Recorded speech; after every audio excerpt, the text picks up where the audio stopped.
Welcome back after the break. और viewers, अभी हम शो में बात करना चाहेंगे आशूब चशम पर। आशूब चशम जो कि रवा साल अगस्त के आखिर में कराची समेत सिंध के मुख्तलिफ शहरों में आशूब चशम के जो केसेस थे वो देखने में आए, लेकिन आहिस्ता आहिस्ता ये केसेस जो थे वो पूरे पाकिस्तान में स्प्रेड हो गए। अभी अगर हम देखें तो इस महीने जो है वो लाहौर में 3100 के करीब जो केसेस हैं वो रिपोर्ट हुए हैं आशूब चशम को लेकर। लेकिन अनफॉर्चुनेटली पाकिस्तान की सिचुएशन ऐसी है कि कोई भी एपिडेमिक आ जाए या कोई भी पेंडेमिक आ जाए, सो यहाँ पर सबसे पहले जो लोगों के इस्तेमाल की चीज़ें हैं, जो लोगों को रिलीफ दे सकती हैं, जिन अद्वियात से लोगों को ट्रीट किया जा सकता है या जाता है, उनको गायब कर दिया जाता है। और फिर ये जो चीज़ें हैं वो ब्लैक में फ़रोख्त की जाती हैं और भारी भरकम जो मुनाफा है वो कमाया जाता है। और अब की बार भी ऐसा ही देखने में आ रहा है। कोविड के डेज़ में हमने ऐसे देखा था कि जो अद्वियात थी जो कोरोना वायरस के ट्रीटमेंट में इस्तेमाल जिनको किया जाता था, वो जो थी वो मार्केट से गायब हो गई थी, या मास्क जो थे वो गायब हो गए थे, ब्लैक में मिलने लग गए थे। सेम सिचुएशन अभी भी है। और आशूब चशम के मरीज़ों को जो अद्वियात इस्तेमाल करवाई जाती हैं, पोलीफेक्स हो गई या जिस तरह की टैबलेट्स वगैरह हैं, वो तमाम जो है वो मार्केट से इस वक्त गायब हैं और ब्लैक में फ़रोख्त की जा रही हैं। सो इसकी क्या वजूहात है और क्या कोई क्रैकडाउन किया जा रहा है या नहीं? हमारे साथ इस वक्त ब्यूरो चीफ लाहौर रंग मियाँ नवीद साहब शो में मौजूद है। मियाँ साहब, बहुत शुक्रिया। मियाँ साहब, सबसे पहले तो ये हमारा एक बहुत बड़ा डायलेमा है कि पाकिस्तान में कोई भी सिचुएशन आती है, सबसे पहले अद्वियात जो हैं, लोगों के इस्तेमाल की चीज़ें जो है वो मार्केट से गायब हो जाती हैं और ब्लैक में मिलने लग जाती हैं। अब की बार क्या वजह बताई जा रही है जिसकी वजह से ये जो अद्वियात हैं वो मार्केट से गायब हैं? बिल्कुल आपकी इस मरतबा वजह ये है क्योंकि जो भी बीमारी आती है जब उसकी दवाई जो है वो मरीज खरीदने जाते हैं तो ज़ाहिर है उसकी जो है वो तलब में इजाफा होता है, तो उसकी वजह से जो है फिर या तो उसको जो है वो ब्लैक में फरोख्त किया जाता है और या फिर उसको जो है वो उसको महंगा कर दिया जाता है। जिस तरह अब आपने शोबे चशम की बात की, तो इस वक्त पूरे पंजाब में तकरीबन जो है वो हज़ारों के हिसाब से मरीज आ चुके हैं और रोजाना की बुनियाद पर इन मरीजों की तादाद में इजाफा भी हो रहा है।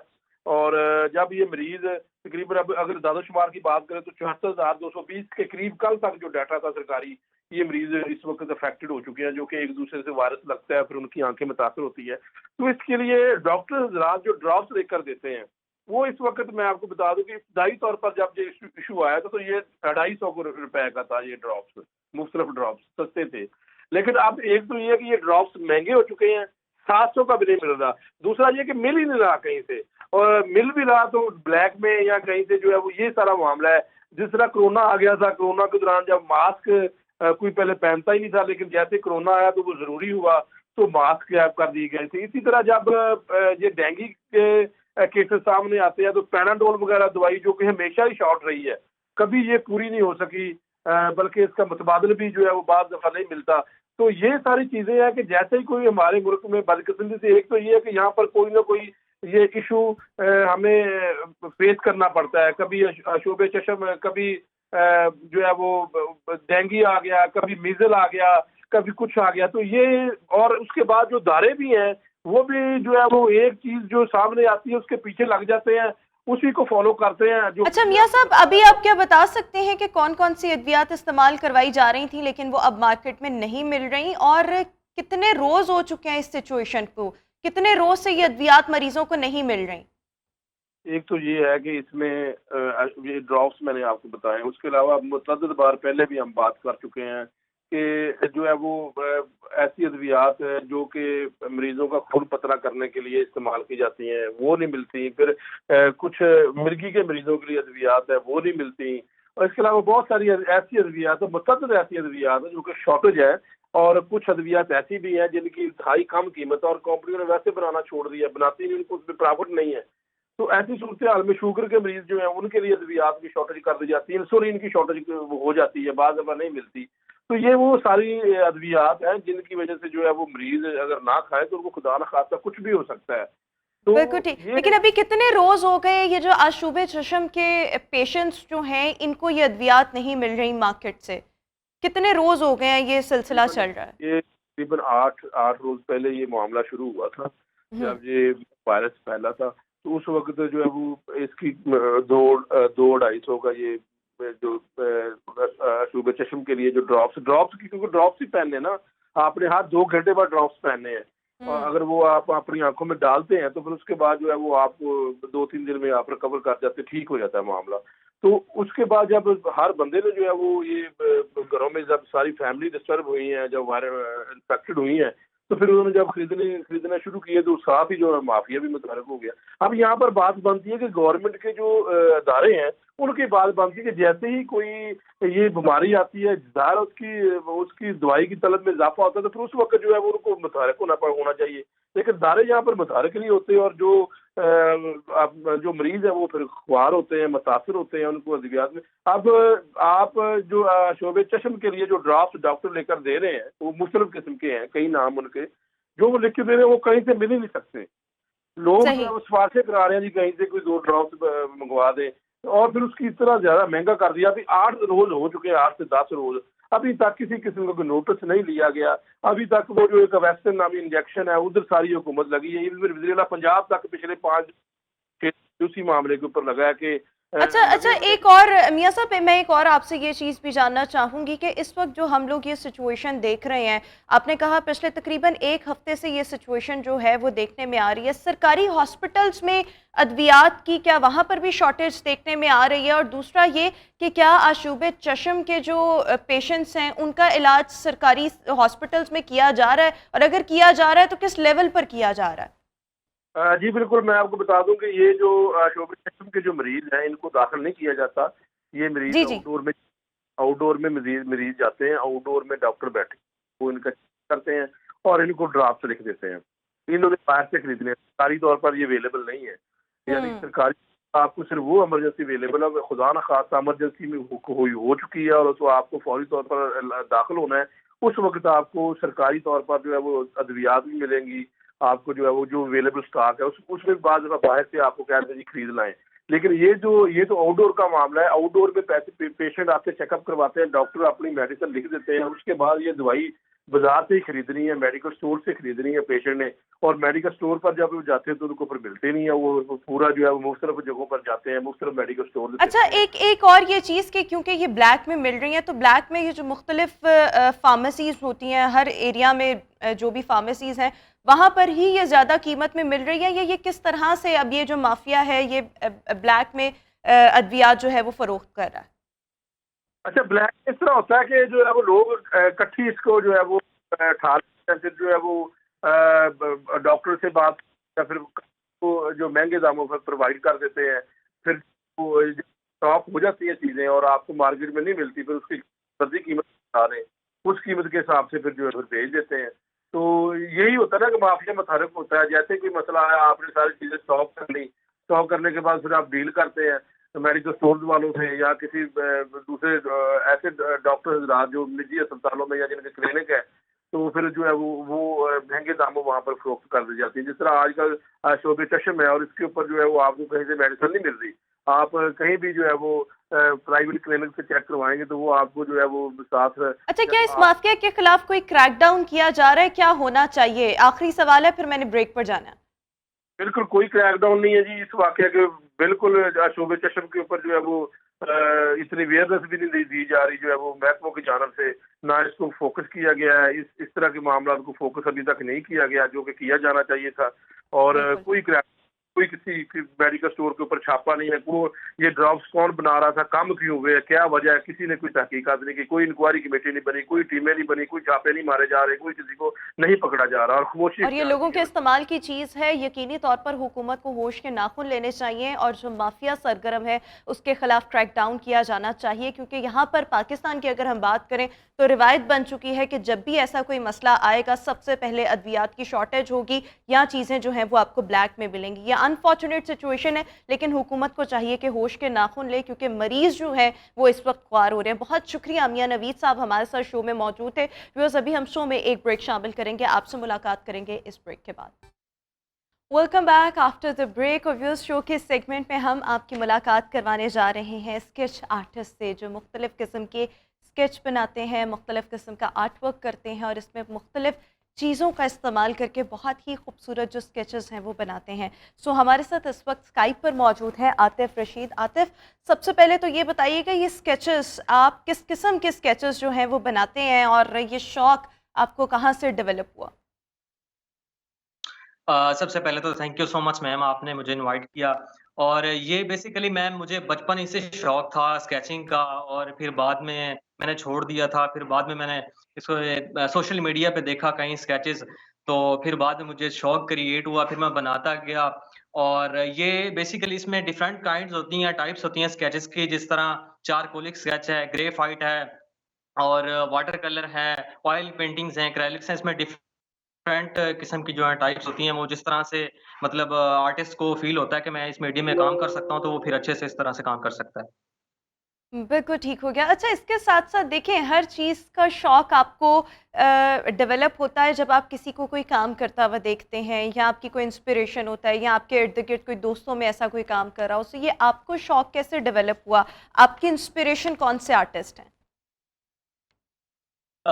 शौक इस तरह से डेवलप हुआ कि मैं बचपन से बनाता था, फिर मुझे सोशल मीडिया पे जब मैंने देखे स्केचेस एक आर्टिस्ट के, तो फिर मुझे जो है मोटिवेशन मिली, और ज़्यादा मुझे हिम्मत मिली कि मैं इस काम को ज़्यादा से ज़्यादा जो है आगे डेवलप करूँ। और मैं जो इंस्पायर हूँ वो मेरे आर्टिस्ट हैं, टीचर्स भी हैं, और आदिल महमूद साहब है गुजरावाला के, वो बहुत बड़े आर्टिस्ट हैं माशाल्लाह से। उनकी पेंटिंग जो है वो बड़ी कमाल होती हैं, और मैं बड़ा मोटिवेट होता हूँ उनकी पेंटिंग्स देख के।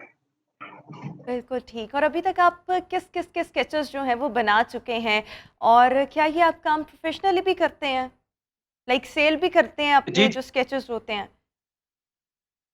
जी, मैं प्रोफ़ेशनली जो है ये सेल भी करता हूँ, और ये अभी तक मैंने कायदे-आज़म के, इलामा इकबाल के, इसके अलावा बिहाड़ी के, डिस्ट्रिक्ट बिहाड़ी के डिप्टी कमिश्नर साहब थे, खिज़र अफ़ज़ाल चौधरी साहब, उनका भी बनाया था। इसके अलावा और भी डिफरेंट कुछ इमेजिनेशन में बना देता हूँ। कभी कोई भी अगर मैं मार्केट में या कभी किसी प्लेस पे कोई चीज़ देखता हूँ, तो वो इमेजिन हो जाती है, फिर मैं जाके उस चीज़ को बनाता हूँ, तो वो मैं उसको जो है वो सेल भी करता हूँ। अच्छा देखिए, नॉर्मली जो हमने देखा, मतलब ड्रामाज में देखा या लोगों को काम करते हुए देखा, सो या तो वो फिजिकली उनके सामने कोई बैठा हो तो उसका स्केच बहुत अच्छा ड्रॉ कर लेते हैं, या उनके सामने कोई वैसी ही तस्वीर हो।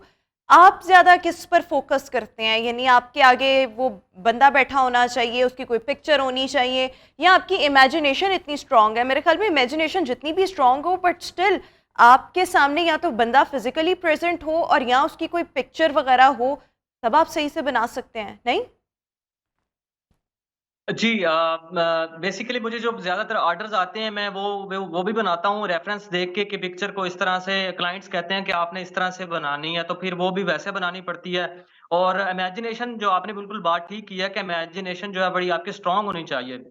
जब तक आपकी इमेजिनेशन स्ट्रॉन्ग होगी, तब जाके आप ना अच्छे से अच्छा वर्क कर सकते हैं। लेकिन लाइव का है कि मैं अभी और ज़्यादा इसको इम्प्रूव करने की कोशिश कर रहा हूँ इंशाल्लाह, कि मैं जो है कोई सामने बंदा बैठा हो तो उसको भी बना सकूँ। लेकिन अभी रेफ़रेंस पे और जो बाकी जो ऑर्डर्स वग़ैरह आते हैं, उस हवाले से मैं काम कर देता हूँ। अच्छा, एक अच्छा स्केच आर्टिस्ट बनने के लिए किन स्किल्स की ज़रूरत होती है? किस किस्म की क्वालिटीज़ आपके अंदर होनी चाहिए?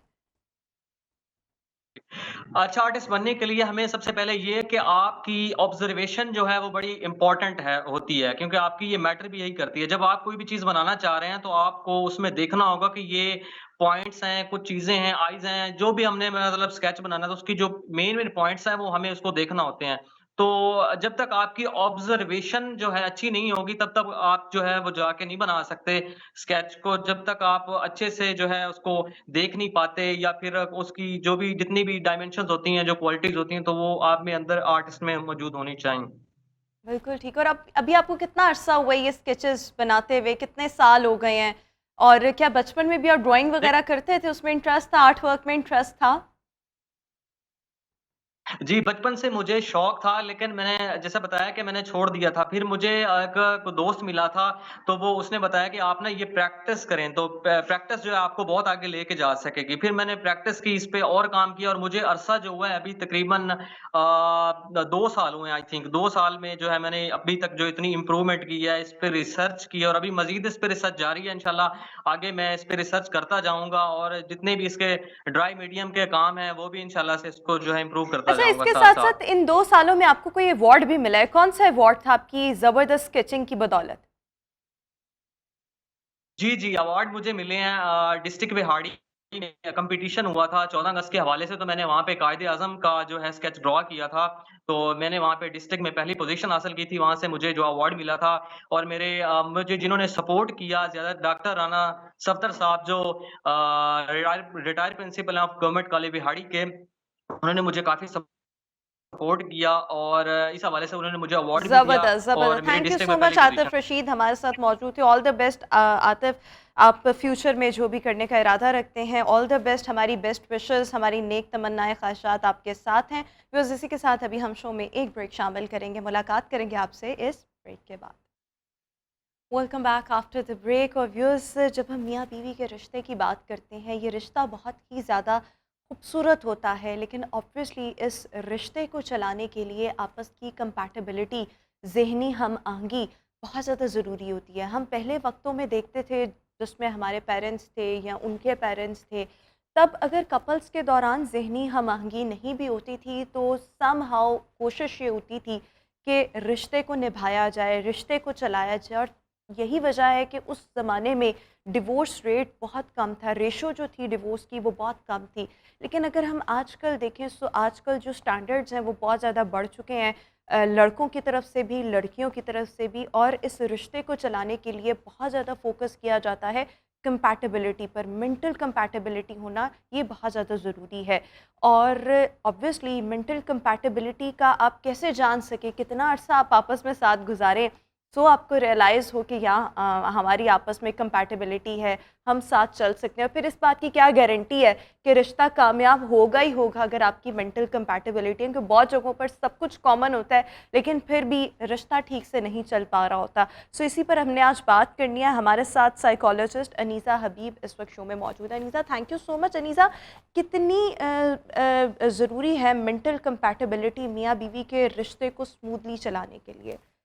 मेंटल कैपेबिलिटी मैं कहूँगी कि बैकबोन है, ठीक है? क्योंकि जब हम मैरिटल डिस्कॉर्ड, जैसे आपने बताया ना कि आजकल जो है नहीं उस तरह से शादियाँ चल रही जैसे एक पहले ज़माने में चला करती थी। तो मेंटल कैपेबिलिटी तब नहीं रहती जब रिश्ते में बहुत ज़्यादा इनकंसिस्टेंसीज़ आ जाती हैं। ये वही है जैसे टग ऑफ वॉर है ना, कोई इधर से रस्सा खींच रहा है, कोई इधर से खींच रहा है, मेरी प्रेफरेंसेस तुम्हारी प्रेफरेंसेस, या मियाँ बीवी की ये कोशिश होती है कि हम दोनों दोनों की पार्टनर की कि ये हम ख्याल हो जाए कि अगर जैसे मैं सोच रहा हूँ ये वैसे ही सोचे, जैसे मैं कह रहा हूँ ये वैसे ही करे। और same goes with wife versa, vice versa, ऐसे ही है।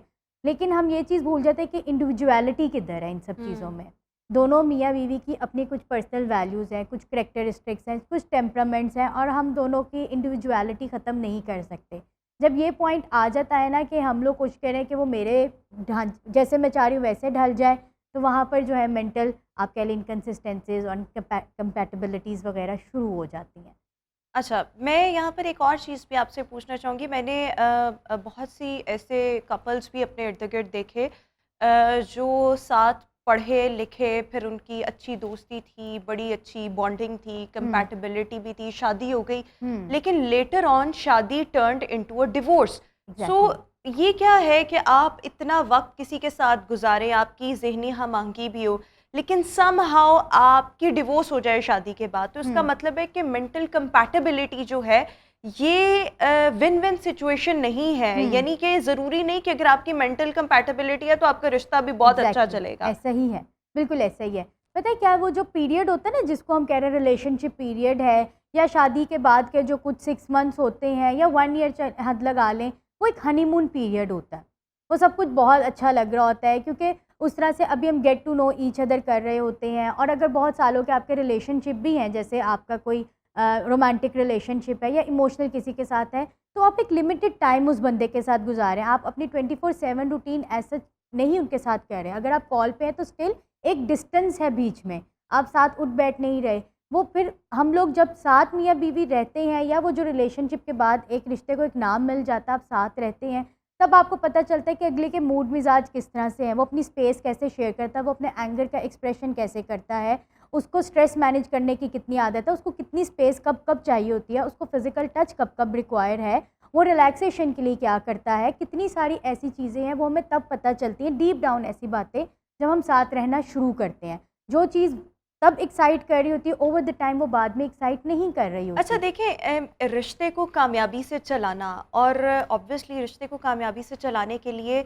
घर का माहौल जो है या आपस में जो बॉन्डिंग है वो मजबूत होनी चाहिए, पीसफुल एनवायरनमेंट होना चाहिए, क्योंकि मियाँ बीवी एक दूसरे के सुकून के लिए होते हैं। ये नहीं कि आपकी हर वक्त Exactly. चक वगैरह चलती रहे, आप हर वक्त लड़ते झगड़ते रहे और आप दोनों के साथ होने से माहौल जो है वो ख़राब होता है। ऐसा ही सो है। ये चीज़ पीसफुल एनवायरनमेंट होना, दिस मैटर्स अ लॉट।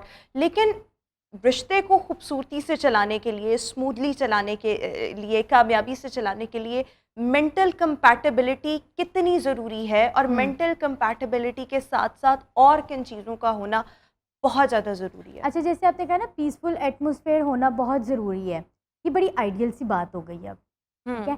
मतलब अब वो इस तरह आइडियल माहौल रहा ही नहीं है।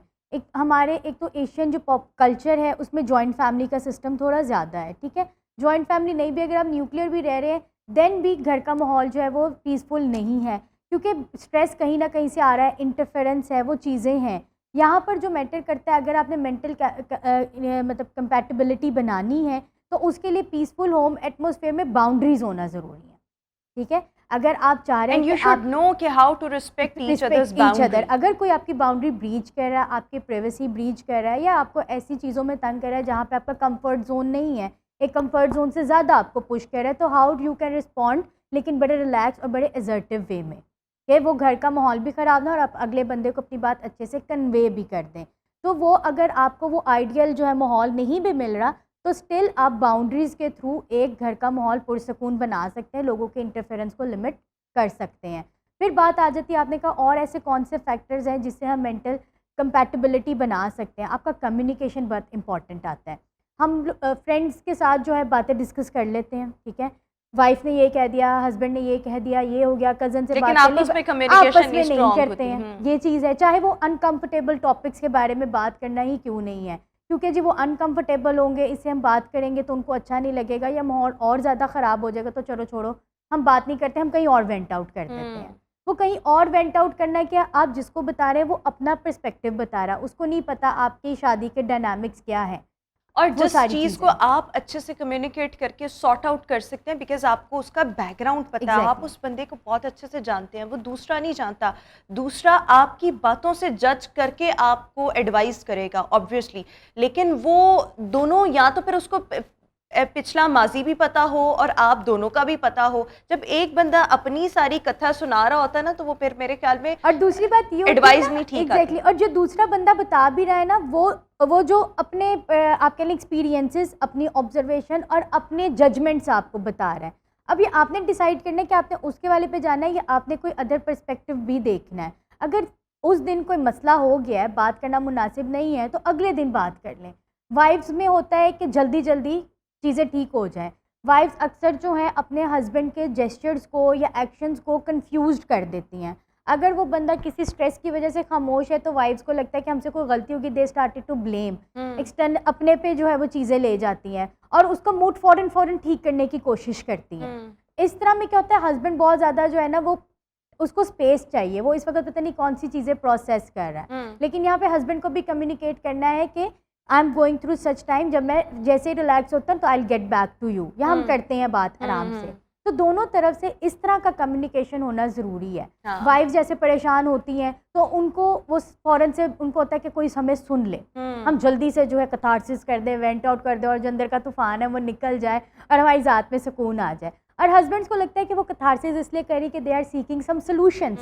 कभी कभार उनको सॉल्यूशंस नहीं चाहिए होते हैं, सिर्फ उनको अटेंशन रिक्वायर्ड होती है, एक मॉरल सपोर्ट या उनको चाहिए होता है कि हमारे इमोशंस को कोई वैलिडेट कर दे, कि जैसे मैं बता रही हूँ वो कहें हाँ जो तुम फील करे दैट इज़ वेरी नॉर्मल, तुम जो फील करी वाकई ऐसा ही है, मैं अगर इस जगह पे होता मैं ऐसे ही फील करता, कि I validate your emotion, I understand, I empathise, मैं अपने पाँव तुम्हारे शूज़ में रख के सोच रहा हूँ, तो देन जो है वो चीज़ें मैनेज होती हैं। अच्छा, एक और चीज़ के ये भी देखा गया है कि शादी से पहले की जो मोहब्बत होती है वो शादी के कुछ अरसे के बाद वो आहिस्ता आहिस्ता कम कम कम कम होना शुरू हो जाती है। व्हाट इज़ द रीज़न कि क्यों ये जो चीज़ें हैं ये डिक्लाइन की तरफ आती हैं, बजाय इसके कि जब आप साथ रहना शुरू करते हैं, मोहब्बत बढ़े, रिश्ता मजबूत हो, ये चीज़ें कम होना शुरू हो जाती हैं। So what's the major reason? Basically क्या है कि हम लोग एफर्ट करना छोड़ देते हैं।